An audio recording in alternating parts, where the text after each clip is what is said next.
Hi hello welcome back to my channel. ఇంకొక మంచి రెసిపీతో మీ ముందుకు వచ్చేసాను. అదేంటంటే చెరువు సందవులు చేపలు, అలాగే ములంకాడ మ్యాంగో, ఈ 3 కాంబినేషన్లో వండండి.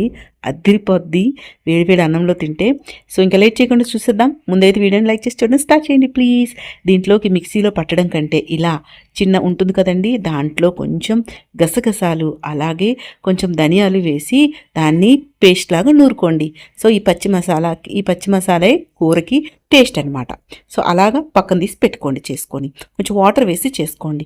తర్వాత స్టవ్ వెలిగించి దానిపైన ఒక ప్యాన్ పెట్టుకొని అది బాగా హీట్ ఎక్కాలి. హీట్ ఎక్కాక దాంట్లోకి ఒక 2 టేబుల్ స్పూన్ ఆయిల్ వేసుకోండి. నేనైతే ఇక్కడ కోకోనట్ ఆయిల్ యూస్ చేస్తున్నాను. మీరైతే ఏ ఆయిల్ యూస్ చేస్తారో ఆయిల్ యూస్ చేయండి. దాంట్లో కొంచెం జీలకర్ర, అలాగే కొంచెం ఆవాలు, కొంచెం మెంతులు కూడా వేసుకోండి. సో మనకి చేపల్లో మెంతులు వేస్తే బాగుంటుంది అనమాట. తర్వాత దాంట్లోకి సన్నగా తరిగిన ఆనియన్స్ కూడా వేసుకొని ఆనియన్స్ కొంచెం బాగా ఫ్రై అవ్వాలండి. సో బాగా ఫ్రై అయినంత వరకు కూడా వాటిని కుక్ చేసుకోండి. సో కొంచెం గోల్డెన్ కలర్ వచ్చినంత వరకు కుక్ చేసుకోవాలన్నమాట. తర్వాత కొంచెం కరివేపాకు వేసుకొని ములక్కాడలు కూడా వేసుకోండి. ఎందుకంటే ములక్కాడలు మనకి సాఫ్ట్ అయ్యేసరికి టైం పడుతుంది కదా, అందుకే ఆనియన్స్ కొంచెం వేగాక దాంట్లో ములక్కాడలు కరివేపాకు వేసేయండి. తర్వాత దాంట్లోకి ఇక్కడ చూసారు కదా, నేనైతే మ్యాంగోని కలెక్టర్గా యూజ్ చేస్తున్నానండి. ఇదైతే మరీ పుల్లగా కాకుండా బాగుంటుందన్నమాట. సో వాటిని ముక్కలుగా కట్ చేసి ఇలా వేసుకోండి.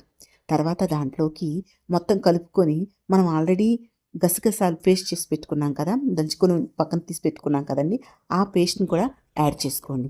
అది కూడా మనకి ఇప్పుడే ముందుగానే దాని స్మెల్ పోయినంత వరకు, అంటే మసాలా ముందుగానే వేసుకోవాలి కదా.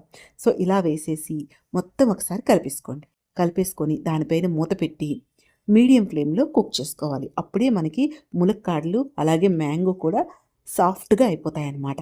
సో చూసాక ఇలా కుక్ చేసుకోండి. దాన్ని ఒకసారి మొత్తం కూడా కలుపుకోండి, మసాలా అంతా మొత్తం కలిసేటట్టు. తర్వాత దాంట్లోకి కొంచెం పసుపు, మీరు తినే టేస్ట్ బట్టి కారం, అలాగే గరం మసాలా, సాల్ట్ కూడా వేసుకోండి. అయితే నేను ఫిష్ని క్లీన్ చేసిన తర్వాత దాంట్లోకి ఆల్రెడీ పసుపు, ఉప్పు, కారం వేసుకున్నాను కాబట్టి దానికి తగ్గట్టు నేను వేసుకున్నాను. సో మీరు కూడా మీరు తినే టేస్ట్ బట్టి పసుపు, ఉప్పు, కారం, గరం మసాలా వేసుకొని మొత్తం ఒకసారి కలుపుకొని మళ్ళీ మూత పెట్టి మీడియం ఫ్లేమ్లో ఒక 5 మినిట్స్ కుక్ చేసుకోండి. మసాలా అంతా ములక్కాడలకి అలాగే మ్యాంగో కూడా సాఫ్ట్గా అవుతుంది, బాగా పడుతుంది అనమాట. ఇలా ఆయిల్ తేలినంత వరకు వాటిని కుక్ చేసుకొని, ఆల్రెడీ నేను చెప్పాను కదా ఫిష్ని క్లీన్ చేసి పెట్టుకున్న వాటిని అయితే వేసిన తర్వాత వెంటనే గరిటె పెట్టి కలపండి, ముక్కలవు.